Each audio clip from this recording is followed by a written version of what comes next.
Life More Abundant movement, and she has recently been selected to the president of the Soul Food Cafe.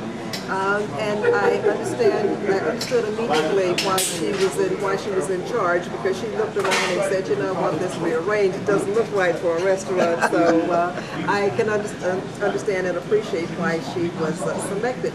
But as importantly, Sue, I'd like for you to just share with us how you came about being a part of the Life More Abundant movement, or LIFE. My association definitely was not planned. It was not something I had envisioned. I think life kind of found me instead of me finding life, because the CEO of Life showed up at my church one Sunday morning, totally unexpected, didn't know he was coming. He just showed up at church. And one of our members, I think my pastor, as a matter of fact, had met him the week or two prior to that, and invited him to come to church and worship with us. And he did. Dr. Gerald at the bottom. And in doing so, after the church was over, after worship was done, he spoke with some of the members, and he's such a fascinating speaker and so interesting that, of course, we listened.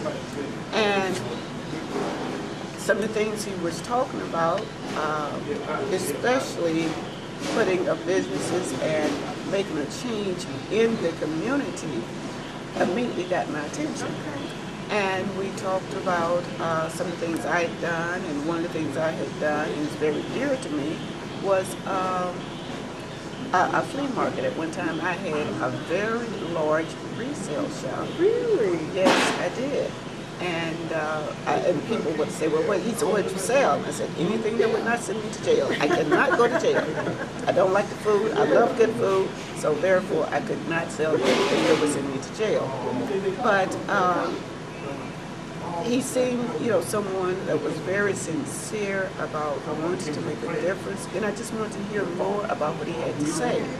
And he had his book there, Network Collaborating, and so forth. And he gave me a copy, and I read it. Mm-hmm. And some of the things that he had to say definitely just made me that much more interested in the man himself and what he was talking about.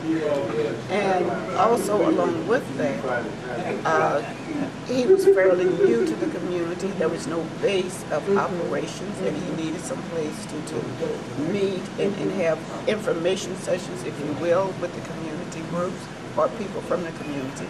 So having an active role at church, being in charge of certain things. I can believe that. We offered up the church for him to use, to meet and have information sessions. So, of course, with him using the church, it was my responsibility to, open up, make sure that everything was in place. I had to be there. Okay. So I listened to what he had to say. And one of the very first classes was on biblical heritage. And he had me hook, line, and sinker after that. That is an amazing class, isn't it? Very amazing. Yes, it is. And anyone who has, that is afforded an opportunity to go through that class, they would be really doing themselves a favor if they did so. Because I learned some things that I say I've seen a lot of sunrises and a lot of sunsets, but I still learned some things that I never knew. I've been through that class, and really? I totally agree with you. I think we have never really quite thought about the Bible as having a blueprint for our economic delivery. Absolutely.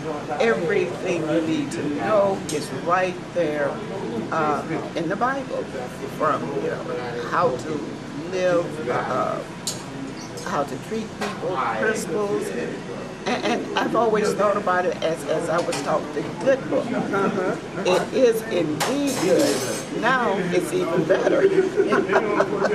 Because it not only, teaches us and tells us how to live and how to treat each other, but it tells us how to really have a prosperous life. Yes. And that is, again, something that got my attention about Dr. Gerald is because he walked what he taught. And the promises that he said, the things that we could do and could make a difference is something that was so dear to me because this is home.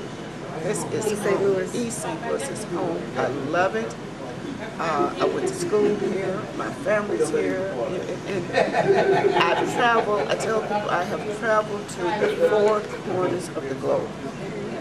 I've walked in the Atlantic, the Pacific, the Caribbean. I've done a lot of traveling. But I'm like Dorothy. There's no place like home. You and Toto are going back to Kansas. We're going back to Kansas. It's when you mentioned the possibility of doing something that really makes a difference. I look at this restaurant, and I see it as more than a restaurant based upon what the organization is trying to do. And now you're in charge of that. What vision do you have, and how do you see your role in the restaurant and, in fact, in the Life organization? Well, first, I consider it an honor just to be a part of such a wonderful group and organization that want to make a difference, is working to make a difference. And I see this restaurant as being a catalyst, if you will, to say to the community, there's a message here. Change can be done, you can make a difference, and that is the one thing we want to really do, have people believe in this community. You can make a difference. You are the difference. You are part of the answer. We don't have to settle for less than. And you don't have to have a big bankroll to be an owner of something. And the restaurant, is a community-based family, if you will, because East St. Louis is a family, and we want it to be the place that families come to eat. We want them to feel that this is mine, this is a part of us. When you walk in, I want you to feel like you're walking into grandma's kitchen. I want you to feel grandmother. Okay. I want you to taste her biscuits the way she used to make. Now you're making me hungry. But, and that's the kind of atmosphere we want here, to make people want to come in, to feel comfortable, and to know, by walking through those doors, to know that I can own part of this. If not this, then another business within the community. And that's what the group is about, empowering the people of the community. None of us live on our hill. We don't have a bank account that would afford us to live on our hill yet. Okay, not yet. And I say yet, because our intent through this empowerment and involvement of the community, we want to work to build. This restaurant is just the start. It's the start. The one of many. We will start to reach out into the community, bring up other organizations that will be owned by people of the community. And that you own, you take care of. As I look around the restaurant now, I've not been here a lot, but I was here before you began to put your imprint on it. As a matter of fact, I stepped through the door and I saw the flowers on the table and I thought, am I not remembering properly? And then I kind of looked back at Dr. G and said, something has changed, hasn't it?